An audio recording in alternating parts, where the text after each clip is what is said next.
Hello, my name's Emma. I'm recording a small little interview here with Jess Krueger, who is an herbalist based out of Viroqua, Wisconsin.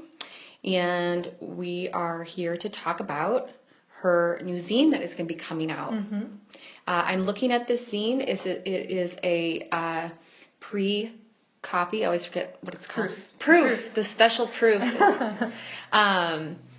And it will be available when, Jess? I'm hopeful by early May, if not a little bit sooner, but you know.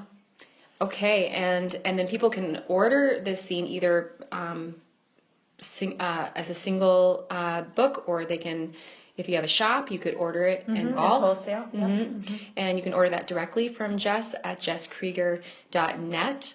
I am looking at this zine, and it is absolutely beautiful. It's hand illustrated, and it's full of beautiful thoughts on herbalism as well as practical tips and recipes. Jess, can you tell us a little bit more about what people can expect to find and what you're most excited about? Yeah, so the zine is based off of my teachings over the last few years. I mostly my focus for the zine is how to use local menstruums. So that would be things like honey, apple cider vinegar, fermentation, and animal fats in herbal medicine making. There's a lot of great resources out there and books on medicine making, and they focus, and they're beautiful and have great things. This is I think the difference is that, so this is self-published, and it's got a little bit of a pretty down-to-earth feel to it. And I worked with an illustrator, Maureen Walrath, in New York, and her and I worked together over the last year, and she created illustrations based off of my writings, and we really worked in a beautiful collaboration together to create this zine. And there's tons of recipes, which I think are really fun. There's a lot of super practical tips from my years of experimenting and learning and growing and hearing from other people. This technique really works. This doesn't work so well this way. There's no right way to be an herbalist. There's no right way to put up herbal medicines, but there are some tried and true ways to help you create safe and effective medicine, and that is going to be usable over and the delicious. And delicious. That's a really important thing, because you can make wonderful medicine, but if people don't want to take it, then they're not going to take it. So I think from my years of being, working with families, my own family, and then families in my community as a community herbalist, just all the different avenues that herbs can be incorporated into your daily life.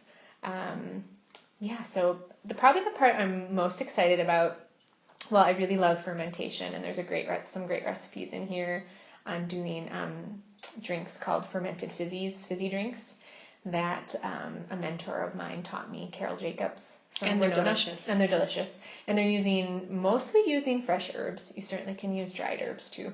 But I most often make them during the warm season here in Wisconsin, which is fairly short. So there's a recipe in here for making a ginger starter bug, and then how to go from there, and putting flavors together so that you make something that tastes really yummy and has all the wonderful qualities that fermented bubbly drinks, all the good bacterias. Yeah, Jess knows this. I have a couple of her remedies that are favorites. One is her cottonwood oil that on occasion she makes, and I always get my hat in the ring really early to make sure that I can purchase some from her. And the other was last fall. I lucked out. I ran into Jess, and she had just made a fizzy drink, and it was just the end of Monarda season, and there was sumac, and it was sweetened with honey and fermented with honey. And as soon as I tasted it, I just intuitively knew that my body needed it. And so this is very usual for her and I. Whenever she's working on a medicine, or if my family hits a health crisis of some sort, I will often call Jess, and we'll talk over the phone, and she'll ask me some questions, and then she'll make some medicines or pull some out of her pantry. So it's a great personal relationship. But But for people also that want to dive a little deeper, or maybe you're looking for a way to nourish yourself this summer and learn more about herbalism, can you tell people about this retreat you have coming up in the Driftless?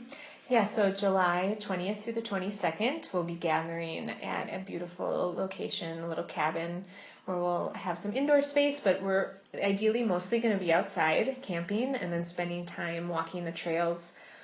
We'll be right next to an 8,000 acre nature preserve where there'll be some plants that we can do some identification, we can do some harvesting.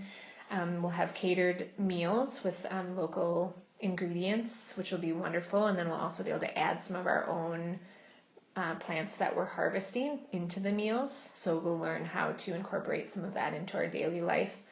There'll be some classes on medicine making. You'll be able to leave with hopefully some good ideas to get you started.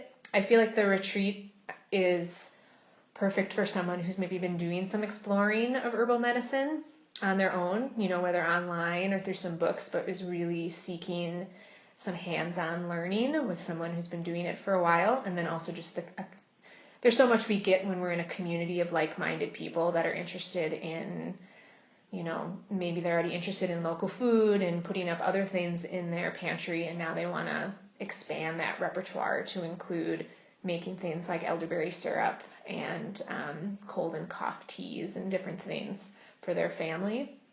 I also think it would be a great weekend for even a seasoned herbalist who maybe is working in a clinical practice or as a community herbalist, simply just to have some time spent in nature, doing some harvesting and spending time and kind of getting re-inspired about what, and forming a new relation, maybe some expanding and forming some new relationships with plants and also with people.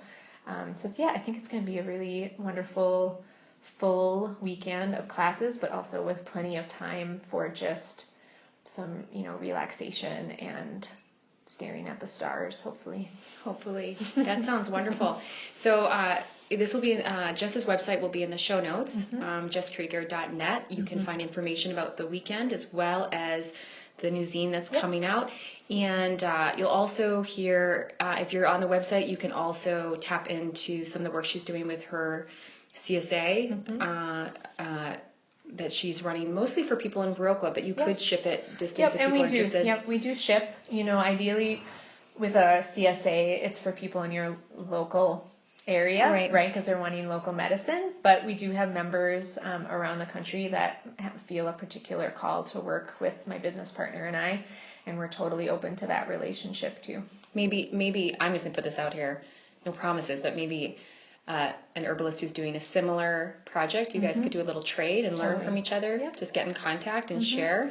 Well, Jess is a wealth of information and knowledge and passion for her work, but we're going to keep things short today. If you want to see the proof is in the pudding, you can go take a look at her zine and support her work and get it out there and share it with other people. Thanks, Emma. Good to see you. You too. Bye.